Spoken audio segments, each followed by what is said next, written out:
It should be obvious to every discerning mind, ladies and gentlemen, that the increased petroleum volumes and tax revenue recorded by the country in the downstream petroleum sector are attributable to the general increase in petroleum consumption and the prices of petroleum products.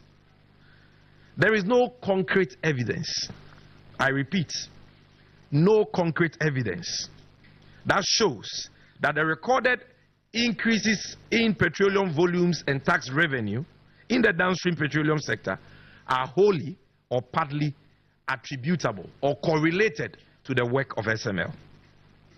Indisputable data published by Imani Africa show clearly that the rate of increase in petroleum revenue has virtually been the same before and after SML's illegal entry into the downstream petroleum sector. Ladies and gentlemen, assuming without admitting that the claim by government that revenue in the downstream petroleum sector has gone up, volumes have gone up, and that is attributable to SML, assuming without admitting that all these claims are true, assuming without admitting that SML's illegal audit services in the downstream petroleum sector have had a bearing on the increased tax revenue recorded by the state to the tune of 2.4 billion Ghana cedis.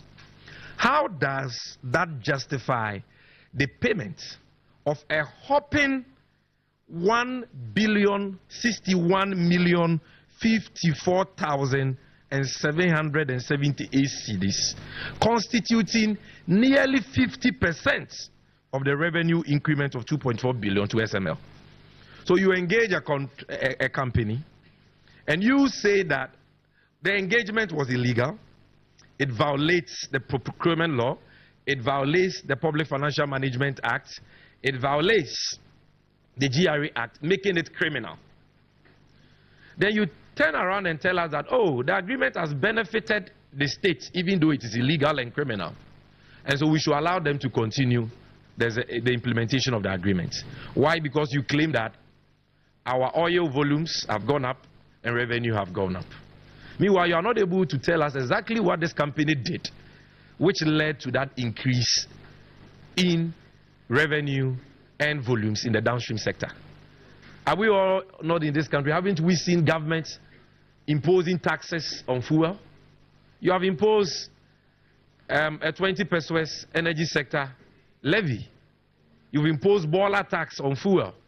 So if you are imposing taxes on fuel, won't petroleum revenue go up? If you are increasing the prices of petroleum products, won't the revenue we get from that go up? Is this not common sense? And yet they want us to believe, because they think Ghanaians are gullible, that revenue is going up because of SML. And yet they are not able to tell us exactly what SML has done which has led to this revenue increase. And when you look at the data, it shows clearly that the revenue in the downstream petroleum sector was already on an upward trajectory before SML even entered the market to do this so-called work they are talking about. In any case, how do you ask a company to continue the performance of an agreement which is illegal and criminal? But they say, oh, revenue has gone up. And the question we are asking is this. You claim that that revenue which has accrued to the state is a total of 2.4 billion cedis,